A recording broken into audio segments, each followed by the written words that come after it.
Hey guys, welcome back to my channel. Before we get started, I wanted to make a few announcements before we get into the messages for the day. So I just kind of wanted to make some updates to my channel and stuff like that. It's been a long time since I have been doing things in like a certain way. And after like 5 years of doing things very consistently in a particular way, I will say that I have learned a lot through a lot of the experiences that I've had, some good and bad regarding, the certain level of like connection that I had with like other people and like the community and stuff like that. And I've always been someone who has always taken my own path in life and then also like in the way that I do things and stuff like that. And I hope that you guys will be okay with this, but like I'm gonna also try really hard because it's gonna be a little bit of getting used to as well because I'm so used to doing things like this. But I'm going to begin to exclude the astrology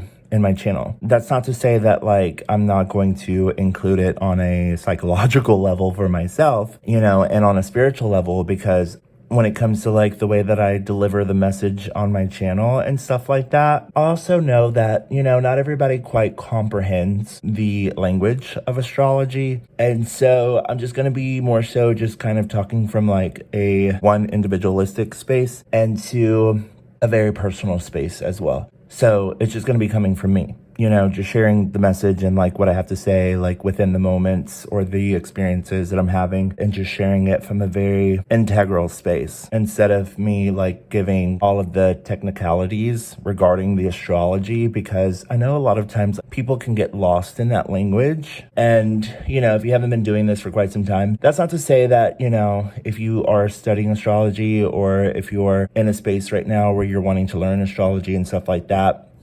that's wonderful. Like definitely go on that journey and stuff like that. But, I've done it for 5 years and it's not an easy task. I've always kind of had a very natural inclining when it comes to astrology. Like it's just something that I was kind of like born with. Excuse me.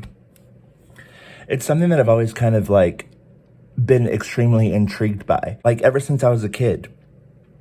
I remember being like a teenager and delving into like astrology, which a lot of people have that kind of experience. I've heard that experience before, but I just remember like for myself, like I used to look up celebrities. I've said this a long time ago, like when I first started my channel 5 years ago, I used to look up celebrities like Jennifer Aniston, which is an Aquarius, or Brad Pitt, who's a Sagittarius, for example, Angelina Jolie, who's a Gemini. And I used to watch movies or watch shows that they were in based on their astrological sign, So like I've always just had like this very strange way of like trying to understand astrology and the stars and stuff like that. So that's not to say that like that's not who I am and like that's not a way of how I connect to things on a spiritual level. But I just know like for myself, I don't want to talk about like the very significant small incremental details when it comes to what's happening in the cosmos, because I do feel like some people get lost in that language. And so I just want to, come in and just be myself. I talked about that here recently about just like not caring anymore and just wanting to be myself.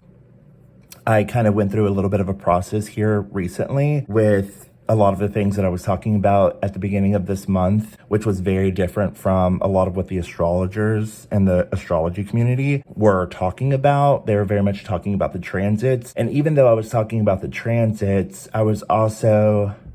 I've come to realize like I was also expressing myself in a way that was true to me and like true to what I felt. And that's not to say that I was like giving blanket statements or anything like that. I just know for me on an intuitive level and for me like in regards to what's important, I need to deliver a particular message in a certain way in order to get particular results. And so that's not to say that the astrology doesn't help with that message, but I also know that like for me, it's always kind of like a space that I'm tapped into or what I'm interested in or what I'm inspired by or what's leading me down a particular like road or level of creativity or whatever, So anyway, I hope that you guys don't mind that, and we're just going to get straight into the messages. All right, you guys, so let's go ahead and take a look and see what messages do we have. So I myself have been very much feeling like things are very much going to change. very significantly in a really good way. Ten of Wands card here, this is doing the work, taking the time out for yourself to make changes. Six of Cups card here, this is a very genuine energy when it comes to like knowing that you are loved and that you are connected. This is a very sympathetic kind of loving gesture. As you can see here, this person's giving over these flowers or this cup of love, if you will. There's all these cups, but the difference in this cup, these cups have a lot of, growth, and you've done the work. You've done things to grow through a process. There's been a level of expansion. Ten of Wands card here, this is fire energy. It tends to represent completion. So this is the end of one chapter and the start of something new. Now, with this Ten of Wands, this could be a little bit of a burdensome energy. So again, take what resonates in these messages. Everything may not be for you, but there can seem to be like a little bit of a burdensome kind of energy. That doesn't have to be like a bad thing. What I'm getting is that it's more so like you're having to do some work. And if you're doing something that you love, that should come a bit naturally. But if you're doing something that is like, oh my God, like, do I really need to do this? Like, of course, you're not going to necessarily enjoy that. So we do have the Star card here, which does represent Aquarius energy. What I am getting, what's most important is to just not overthink the process, to just kind of more so really tap into and get very familiar with what is bringing you a significant sort of level of inspiration, if you will, allowing yourself to just kind of,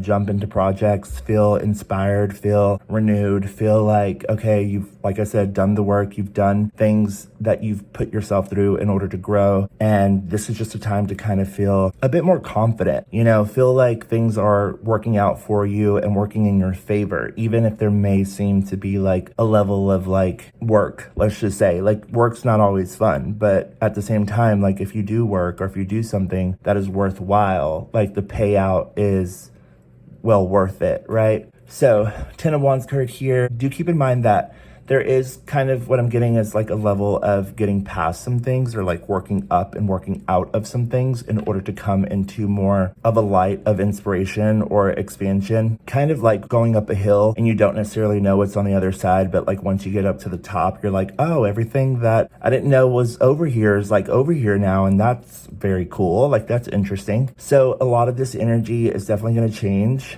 A lot of things are definitely changing at this time. The Star card here does represent Aquarius energy. And so what I really want to talk about, you guys, is that there's going to be such a significant change of direction in our individual lives and in the things that are important to us.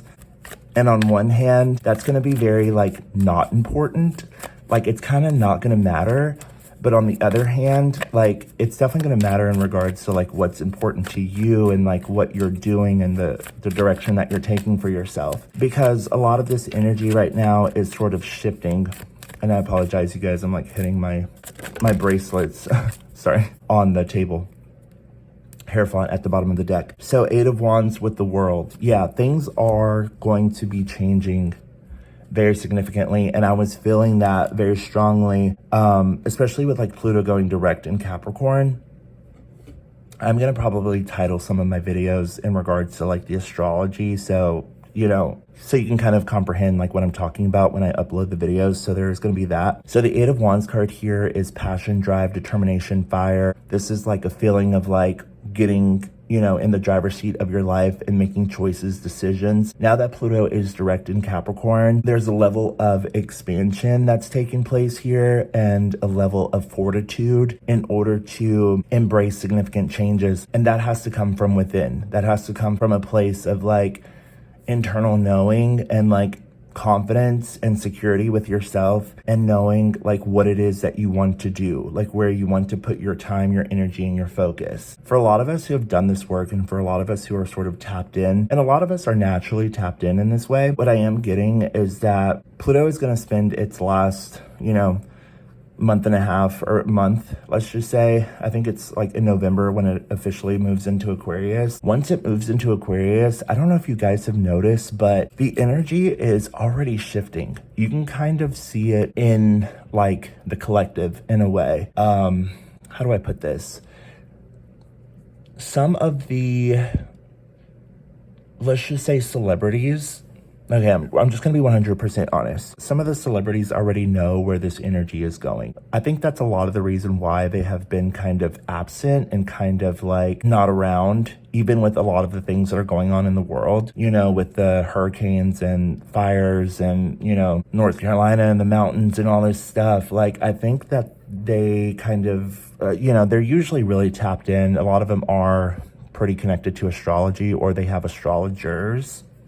Camila Cabello just released a video called Move, and you can see the very Aquarian energy in that video. And then I was driving home too, and I heard the song by Britney Spears, Hold Me Closer. And, you know, it's definitely giving me like 2025 vibes, because like there's a part in the lyrics where she says something about a child made of earth and water, which obviously like I can relate to that, and that resonates for me because I am like a person who is very ruled by earth and water. I'm a Cancer sun with like a Capricorn rising and a Capricorn moon. That's not to like whatever, but I just want to say that like a lot of that kind of was reminding me, because she talks about like running on the sand and blah blah blah blah blah. Jupiter moving into Cancer in 2025, and then like with, you know, Pluto officially leaving Capricorn and entering into Aquarius, I just definitely do feel like the way of the world and like the way of like who we are as people and stuff like that is going to change very significantly. Because there's also that part in that song where Elton John's, you know, singing or whatever, and he says that something about when love and sex no longer gel. I'm definitely feeling that for like 2025, because we have been so like programmed in a sense to be driven by sex. Keep in mind that when Jupiter enters into Cancer in 2025, and especially with Pluto entering into Aquarius, which is such a detached connection, and then the North Node in Pisces, I just definitely do feel that like sex isn't going to be necessarily like the focus. Like, granted, of course, like, yes, you know, that is a powerful energy, like sexual energy is very powerful, but I definitely do feel that like love is going to be even more powerful. The connection of like relating to people on a very authentic level is going to be the driving force, especially with Pluto and Aquarius, because we have a lot of technology coming out. Pluto and Aquarius rules all things technology, like the future. Aquarians are very much ahead of their time. I say all of that to say this. With Pluto officially moving into Aquarius, the future and like things and like technology, obviously with like, you know, chat GPT and like, you know, AI, whatever. I don't really know. I can't really tell you where all of that is going. I just know the vibration and the frequency of what it means to not really give up, to not really care about, you know, trying to put a label on things in a certain way. So we do have the Lovers card here, the Fool, Queen of Swords, and the Justice card with the Temperance at the bottom of the deck. So I definitely do feel that, you know, it's just important to know that like whatever changes, whatever significant energy that you're tapping into in regards to like the places that you want to go or what's important to you and how you want to develop those plans are going to be coming from a very personal place, you know? So obviously like what I think and like what I feel about certain things isn't going to be the same thing that you do, nor do I expect you to think in the way that I do. But the more authentic that you can be and like the more that you can express yourself from a place that you feel that you're divinely connected to and like that you are being driven by. But I can't necessarily tell you what that is for you. I can't really tell you that this is what you need to be doing, because ultimately like you have a divine chart for yourself. Like you have a divine plan for yourself. The only thing that you can hope for is that you connect with certain people in a certain way, or with a person, or with a lover, or with friends, family, whatever, you know, and just be yourself and just hope that, you know, that you're doing the best that you can do in regards to whatever's happening, in regards to like whatever you need to say and express and stuff like that. So I hope that that makes sense. You can be feeling very confident, especially with Pluto and Capricorn. If you have strong Capricorn placements, let's just say, for instance, Mars in Capricorn, you're going to be feeling very confident and secure and like feeling more like established and like driven by the attributes that you have for yourself and like the things that you want to do for yourself and how you want to develop plans in regards to like projects that you want to invest in for yourself. And that in return with like the right kinds of people and the right groups of people and the right connections and stuff like that is just going to continue to help you throughout the year. Don't get me wrong, there is still going to be some like a bit of some turbulent energy, especially around November. But I will say that like it's not anything that you can't get through. It's just going to be, you're just going to need to feel more solid with the approach that you're taking and what is important, and like allow yourself to just, you know, listen to your intuition, tap in, stay focused. We also are moving into the month of November, which is Scorpio season. And we also have Mercury entering into Scorpio here on the 13th. There's going to be a lot of this sort of development and changes, especially in Scorpio, because with Mercury and Scorpio leaving all the way up until November, it is very transformative, but you have to tap into that energy for yourself. Okay. So this is it. Like this is the message that I have for you guys for today. I just felt that this was really important to share, and I didn't want to make this super long, but I hope that you got something from this message. I'll come back soon to give you some more information and some more updates and stuff like that. All right. Have a good day. Talk to you later. Bye.